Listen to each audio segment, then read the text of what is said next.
अस्सलाम वालेकुम डॉक्टर्स, कैसे हैं आप? उम्मीद करता हूँ खैरियत से होंगे। मैं हूँ आपका host doctor juice and I am here to teach you some basic concepts, some tips and tricks of the medical knowledge. आज की video one of the atypical videos होगी और इसमें हम जो है वो एक हाईली डिबेटेबल बात को थोड़ा सा टच करेंगे कि ट्रेनिंग या हाउस जॉब जो है वो कहाँ पे ज़्यादा बेहतर है, प्राइवेट सेटअप में करना ज़्यादा अच्छा है या गवर्नमेंट सेटअप में करना ज़्यादा बेहतर है। ये एक हाईली डिबेटेबल क्वेश्चन है और इस पे जो है वो घंटों लंबी वीडियोस बन सकती हैं, लेकिन मैं कोशिश करूँगा कि इस थोड़े से टाइम में कुछ चीज़ें हाईलाइट कर दूँ, कुछ इंपॉर्टेंट चीज़ें जो प्रैक्टिकली इम्पोर्टेंट हैं उनको मैं थोड़ा सा हाईलाइट कर दूँ ताकि आप लोग जो है वो इजीली डिसाइड कर सकें कि आपको कौन सा सेक्टर जो है वो सूट करेगा, ये वाला या ये वाला, राइट। तो शुरू करते हैं इस क्वेश्चन से कि विच वन इज़ बेटर, कि इनमें से कौन सा सेक्टर जो है वो बेहतर है। तो कुछ फैक्टर्स मैंने कलेक्ट किए हैं जिनको हम थोड़ा सा डिस्कस कर लेते हैं। नंबर वन पे मैं डिस्कस करना चाहूँगा कि इंडक्शन का जो प्रोसीजर है वो प्राइवेट में डायरेक्ट इंडक्शन होती है, जबकि गवर्नमेंट सेटअप में जो है वो आपको सीआईपी के थ्रू जो है वो आना पड़ता है। और सीआईपी में आपको पता है कि बेसिक क्वालिफ़िकेशन के मार्क्स होते हैं, फिर आपने एमबीबीएस कहाँ से किया, गवर्नमेंट से किया या प्राइवेट से किया, उसके मार्क्स होते हैं। फिर आपने हाउस जॉब कहाँ से की, प्राइवेट से की, गवर्नमेंट से की या आपने पेरेंट इंस्टीट्यूट से की, उसके मार्क्स होते हैं। फिर आपके पास कोई रिसर्च आर्टिकल है, पब्लिकेशन है या नहीं है, इसके मार्क्स होते हैं। और फिर इसके भी मार्क्स होते हैं कि आपने पेरीफ्री में कहीं टाइम लगाया या नहीं लगाया। तो ये सारी चीज़ें अकोमुलेट होकर आपको जो है वो एक एग्रीगेट देती हैं और इस एग्रीगेट के थ्रू जो है वो आपकी इंडक्शन होती है इन गवर्नमेंट सेटअप, राइट। जबकि प्राइवेट सेटअप में आपको इन सारी चीज़ों को बाईपास करके आप डायरेक्ट इंडक्शन जो है वो ले सकते हैं। तो यहाँ इसका फ़ायदा ये होगा कि ये टाइम सेविंग होगा। यहाँ पे आपको टाइम काफ़ी लगाना पड़ता है और एफ़र्ट भी कुछ ज़्यादा करनी पड़ती है as compare to private sector. उसके बाद हम बात करते हैं नंबर ऑफ़ पेशेंट्स की। तो प्राइवेट सेटअप में डेफिनेटली नंबर ऑफ़ पेशेंट जो है वो as compare to government setup कम होते हैं। इंडोर में, आउटडोर में, एमरजेंसी में, सारे डिपार्टमेंट्स में नंबर ऑफ़ पेशेंट जो है वो as compare to government setup definitely कम होते हैं, लेकिन फिर भी एडुकेट होते हैं। ये यूँ कह लें कि इतने होते हैं कि वहाँ पे ट्रेनिंग या हाउस जॉब जो है वो की जा सकती है। स्पेशली मैं उन हॉस्पिटल्स की बात कर रहा हूँ जो बड़े शहरों में हैं और जो ट्रेनिंग के लिए क्वालिफाइड हैं, राइट।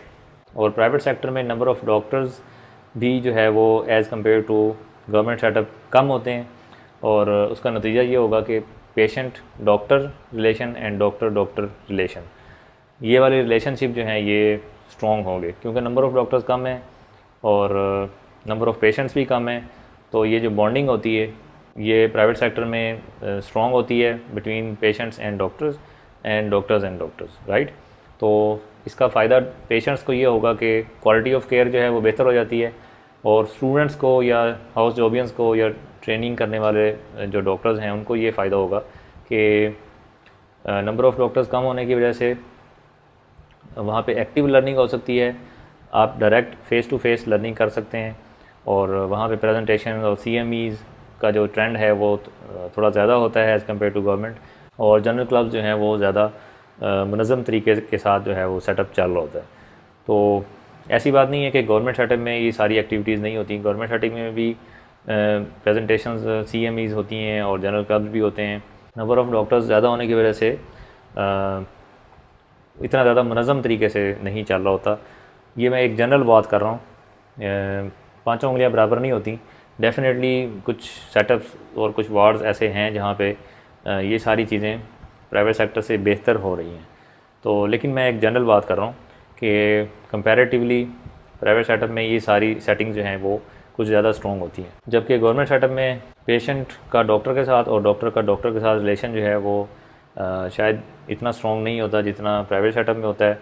और उसकी वजह से दो मसाइल आ सकते हैं। नंबर वन ये कि एक्टिव लर्निंग जो है वो नहीं हो सकेगी और उसकी जगह पे पैसिव लर्निंग होगी।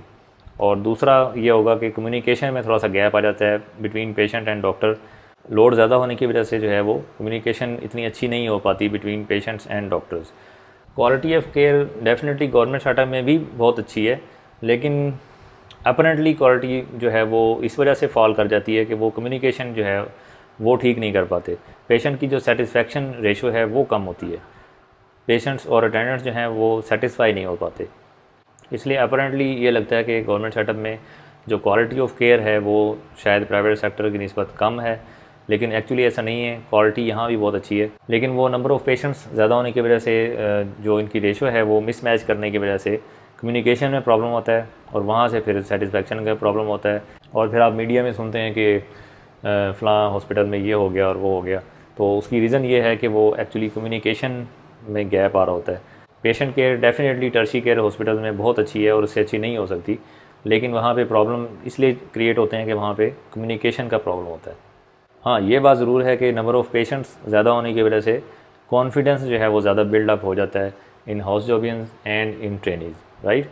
और अगर हाउस जॉब के लेवल की बात करें तो हाउस जॉब के लेवल पे जो है वो ज़्यादा काम वाइटल्स और पेशेंट शिफ्टिंग और कॉल्स अटेंड करवाना, इस तरह की चीज़ों में ज़्यादा हाउस जॉबियंस को इंगेज किया जाता है गवर्नमेंट सेटअप में, और उसकी वजह से उनकी जो लर्निंग है वो थोड़ी पीछे रह जाती है।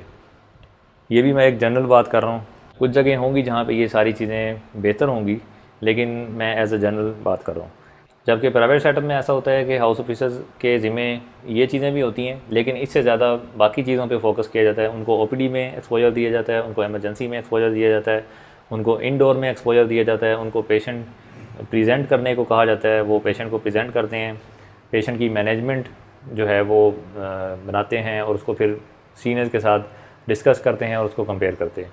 तो आई थिंक लर्निंग जो है वो हाउस ऑफिसर्स के लेवल पे इस सेटअप में ज़्यादा बेहतर है as compare to government setup.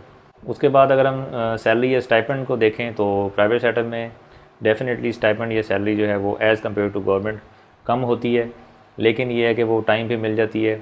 Government में बाज़ औक़ात ये होता है कि डिले हो जाता है, या अगर ट्रेनिंग स्टार्ट हुई है तो स्टार्ट में कुछ मंथ्स के लिए जो है वो सैलरी या स्टाइपेंड जो है वो नहीं मिलता डॉक्टर्स को। तो अगर तो कोई मैरिड है और उस पर काफ़ी लोग डिपेंडेंट हैं तो फिर यहाँ पे प्रॉब्लम हो सकता है। या हो सकता है कि उनको जो है वो एक सर्टेन पीरियड के लिए अनपेड जॉब करनी पड़ती है, या अगर वो फॉरेन ग्रेजुएट्स हैं तो उनको टोटल टेन्योर जो है वो अनपेड करना पड़ता है in case of house job. तो यहाँ पे ये वाला प्रॉब्लम है। लेकिन अब चूँकि नंबर ऑफ़ डॉक्टर्स बहुत ज़्यादा हो चुके हैं, सीट्स जो हैं वो उस रेशो के साथ ज़्यादा नहीं हुई, तो उसकी वजह से अब प्राइवेट सेक्टर में भी अनपेड वाला ट्रेंड जो है वो बढ़ता जा रहा है। उसके बाद अगर हम पंक्चुअलिटी की बात करें या अकाउंटेबिलिटी की बात करें तो वो प्राइवेट सेक्टर में डेफिनेटली ज़्यादा होती है। लोग ज़्यादा पंक्चुअल होते हैं क्योंकि उनकी अटेंडेंस जो है वो बायोमेट्रिक होती है और उनकी सैलरी जो है वो उस अटेंडेंस पे डिपेंड कर रही होती है। तो डेफिनेटली इस सेक्टर में ये वाली चीज़ बेहतर है as compare to government sector. वहाँ पे लीव्स लेना भी ईजी होता है और अनइनफॉर्म्ड लीव्स लेना भी ईजी होता है, और accountability as compare to private sector ज़रा कम होती है। लेकिन ये मेरी ऑब्ज़र्वेशन है, हो सकता है कि आप मेरी ऑब्ज़र्वेशन से एग्री ना करें। अगर मैं इसकी बॉटम लाइन आपको बताऊं तो मैं तो कोई कंक्लूजन नहीं दूंगा कि कौन सा सेक्टर जो है वो बेहतर है। इसका कंक्लूजन आप लोग खुद देंगे। आप कमेंट सेक्शन में जो है वो बता सकते हैं कि आपके ओपिनियन में कौन सा सेक्टर जो है वो बेहतर है। स्टूडेंट्स को कन्फ्यूजन बहुत ज़्यादा होती है कि वो आफ्टर ग्रेजुएशन जो है वो हाउस जॉब कहाँ पे करें, किस सेक्टर में करें, या अगर वो हाउस जॉब कर चुके हैं और वो ट्रेनिंग शुरू करना चाहते हैं तो वो ट्रेनिंग किस सेक्टर में करें। वो बहुत ज़्यादा कंफ्यूज होते हैं और वो बार बार लोगों से पूछते हैं, और जब वो प्राइवेट सेक्टर में किसी से पूछते हैं तो वो लोग कहते हैं कि प्राइवेट सेक्टर बेहतर है, और जब वो गवर्नमेंट सेक्टर में किसी से पूछते हैं तो वो लोग कहते हैं कि जी हमारा सेटअप बेहतर है। और स्टूडेंट जो है वो कंफ्यूज हो जाता है कि अब मैं क्या करूँ, मुझे कहाँ जाना चाहिए। तो आई थिंक इसका जो लॉजिकल आंसर है वो ये है कि हमें ये देखना चाहिए कि एक्चुअली क्या चीज़ है जो मैटर करती है, यानी कि इन सेक्टर्स में अगर कोई डिफरेंस है तो वो किन चीज़ों से आता है। तो इन माय ओपिनियन ये 3 फैक्टर्स हैं जो ज़्यादा डिफरेंस क्रिएट कर सकते हैं। Number 1 personal efforts, number 2 personality development, and number 3 time management, right. Personal efforts definitely अगर एक बंदे की एफर्ट्स जो हैं वो दूसरे से ज़्यादा हैं तो वो किसी भी सेक्टर में होगा तो वो अपने आप को एक्सेल करेगा। और इसी तरह पर्सनैलिटी डेवलपमेंट है, कुछ लोगों की पर्सनैलिटी डेवलपमेंट बहुत अच्छी हो चुकी होती है इस लेवल तक, और कुछ लोग जो है वो इस एस्पेक्ट में ज़रा माठे होते हैं। जिन लोगों की पर्सनैलिटी डेवलपमेंट हुई है उनको किसी भी सेटअप में मौका मिले तो वो अपने आप को एक्सेल कर देंगे, और जिनकी नहीं हुई तो उनको इस पर एफ़र्ट करनी चाहिए। और डेफिनेटली जब वो पर्सनैलिटी डेवलपमेंट अचीव कर लेंगे तो उनको उसका बहुत फ़ायदा होगा। इसी तरह टाइम मैनेजमेंट है, कुछ लोग टाइम मैनेजमेंट बहुत अच्छी कर लेते हैं तो उनको जहाँ भी मौका मिले वो अपने आप को एक्सेल कर लेंगे। और जिन लोगों को टाइम मैनेजमेंट का आइडिया नहीं है और वो इस एस्पेक्ट में दूसरे लोगों से पीछे हैं, तो उनको इस पे ज़्यादा एफ़र्ट करने की ज़रूरत है। और जब वो इस स्किल को मास्टर कर लेंगे तो डेफ़िनेटली उनको इसका बहुत फ़ायदा होगा और वो जहाँ पे भी प्लेस हो जाएं वो अपने आप को एक्सेल कर लेंगे। इसकी एक एग्जांपल मैं यूँ दे सकता हूँ कि एक ही यूनिवर्सिटी के पढ़े हुए स्टूडेंट्स, यानी कि एक ही क्लास के जो क्लासमेट्स होते हैं, उन्होंने अगर एक ही जगह से कोई डिग्री या कोई ग्रेजुएशन की हो, तो उसके बाद हम अगर उनको फॉलो करें तो हो सकता है कि एक स्टूडेंट जो है वो किसी स्कॉलरशिप पे फ़ॉरेन में जाके मज़ीद हायर एजुकेशन जो है वो उसको अचीव कर रहा हो और वो सारा कुछ स्कॉलरशिप पे कर रहा हो। यानी वो पढ़ने में इतना अच्छा था और उसका रिज़ल्ट इतना अच्छा था कि उसको स्कॉलरशिप मिल गया और वो उस बेस पे अपना जो है वो स्टडीज़ कंटिन्यू कर रहा है। और दूसरा उसका क्लासमेट जो है वो ऐसा हो सकता है कि वो शॉपकीपर है या वो कोई और काम कर रहा है। कहने का मकसद ये है कि बात सारी यहाँ पे आ जाती है कि आपकी पर्सनल एफर्ट्स कितनी हैं, आपकी पर्सनैलिटी डेवलपमेंट कहाँ पे है और आपका टाइम मैनेजमेंट जो है वो कितना अच्छा है और आपको इसके बारे में कितनी सेंस है। तो ये सारी चीज़ें मिलके जो है वो आपका आउटपुट बनाती हैं। तो आई थिंक ये मैटर नहीं करता कि आप किस सेक्टर में फॉल करते हैं। अगर आपके अंदर ये वाली सारी क्वालिटीज़ हैं तो आप कहीं पे भी जो है वो एक्सेल कर सकते हैं।